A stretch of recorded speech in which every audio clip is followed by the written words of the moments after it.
ચાલો મિત્રો, આજે સાંભળીએ એક દયાળુ રાજાની વાર્તા. વિજયનગર રાજ્યમાં રાજા જયરાજસિંહ રાજ કરતા. તેણે રાજ્યમાં ગરીબ અને જરૂરિયાતમંદ લોકોની ખૂબ મદદ કરી. તે ખૂબ દયાળુ હતો. પ્રજા તેના ખૂબ વખાણ કરતી. તે હંમેશા પ્રજાની સમસ્યાઓ સાંભળતો અને તેમની મદદ કરતો. એક દિવસ એક ગરીબ ખેડૂત રાજમહેલ આવ્યો. તે ખૂબ દુઃખી લાગતો હતો. રાજાએ તેને પ્રેમથી પૂછ્યું, શું થયું ભાઈ? ખેડૂતે આંસુ ભરેલી આંખે બોલ્યો, રાજા સાહેબ, અમારું ખેતર સુકાઈ ગયું છે. અત્યારે અમારી પાસે ખાવાના પણ પૈસા નથી. મારો પરિવાર ભૂખ્યો મરી રહ્યો છે.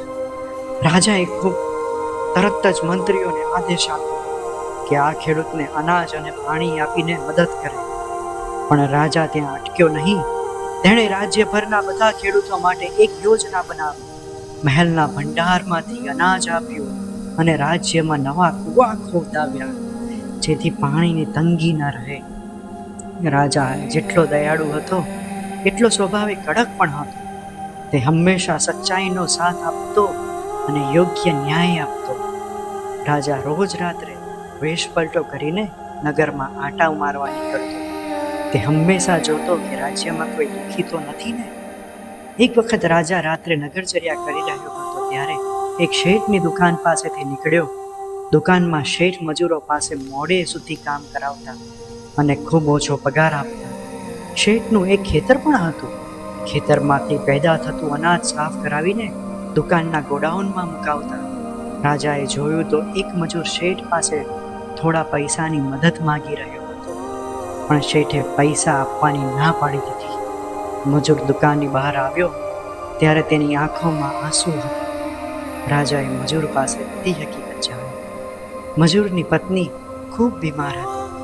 તેને રજા જોઈતી હતી કામમાં અને પૈસાની પણ ખૂબ જરૂર. કમનસીબે શેઠ ન તો રજા આપી ન કશી પૈસાની મદદ કરી. બીજા દિવસે રાજાએ ભરી સભામાં શેઠને બોલાવ્યા અને ગરીબ મજૂરોને પણ બોલાવ્યા. રાજાએ શેઠને મજૂરો ઉપર જુલમ કરવા માટે દંડ કર્યો. શેઠે રાજાની માફી માંગી.